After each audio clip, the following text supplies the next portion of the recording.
After the day 2 of this bad side tricking journey, I had 1 day rest and now I was back to training.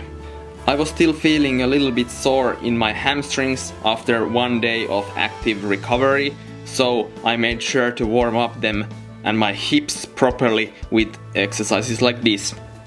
Then I started my session. On the last session I wasn't able to swing properly out of my Gumby, so that's what I started working on after my warm-up.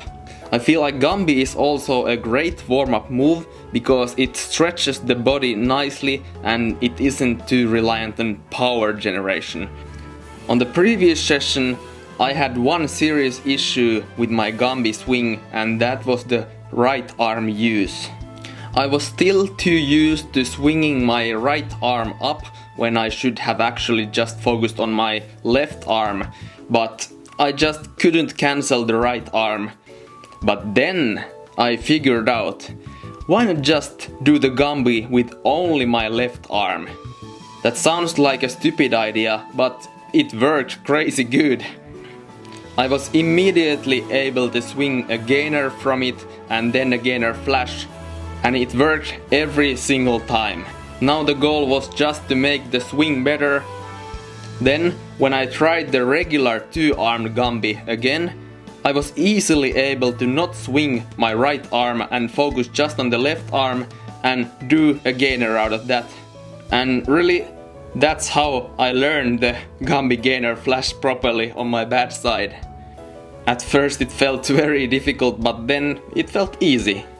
And I feel like this is actually the theme of this session, because then I started to work on my race from the very beginning, like on the previous session, but I was able to progress with it very fast compared to that session. I was really focusing on trying to open my hips better, because that was what I was lacking on the previous session. I also just wanted to take off stronger. I did the race way too many times, but finally I was able to pop flash out of it quite easily. I kept doing it over and over again and even comboed it to cart Arabians successfully. I was very pleased with the progress I made with that. But then I started again training the cartwheel fulls, and the cartwheel fulls, they felt again very bad in the beginning, but only in the beginning. At first I wanted just to land them so that my face was facing the camera and I could see it when I landed and not twisting on the ground. Then I started to think about landing them in an eagle so that I would land only on my right leg. Because now that I could do a race and land like that, I thought maybe I can do the cartwheel full like that. But I was wrong. It was difficult in the beginning. Like, you can see from here that it started out as a show. I could not land in an eagle, like, at all.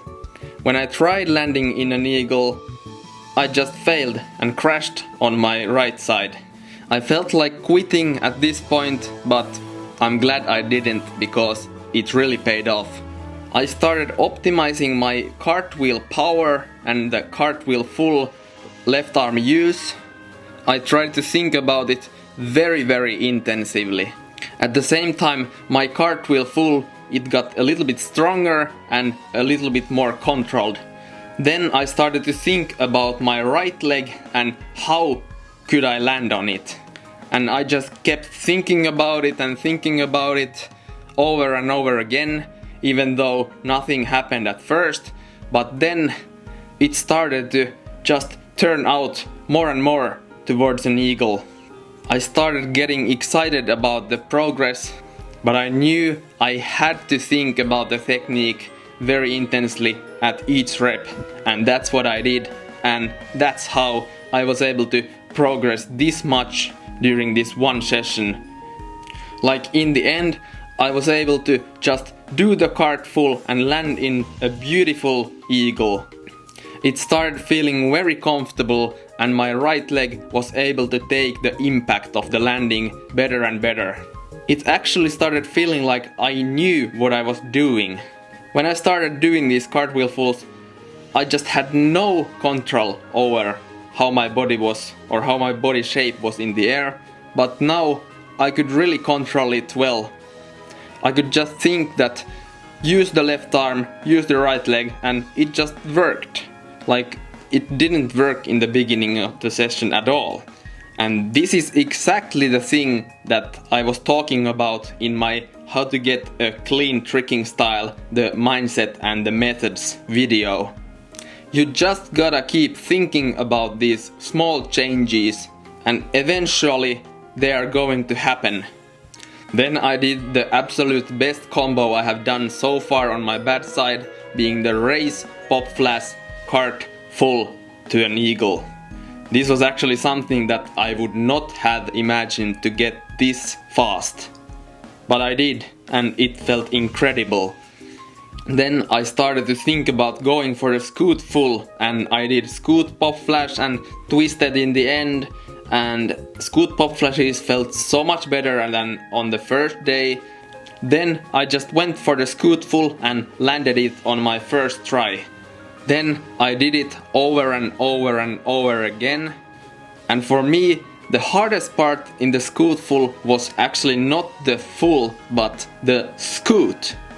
I have quite a hard time with getting a lot of power in the scoot because it just feels a bit awkward to be on my right arm during it. But this is something that is very workable. And then when I had done enough scoot fulls, I started to think about landing it in an eagle, and at first it didn't work, but then it started working little by little, and then I was able to land it in an eagle, just like my cart full. But hey, this was the third session, and I only focused on these things during this session because it feels easier for me to progress on just a couple of things than on many things. Again, thank you for watching if you are still here, and see you in the next episode.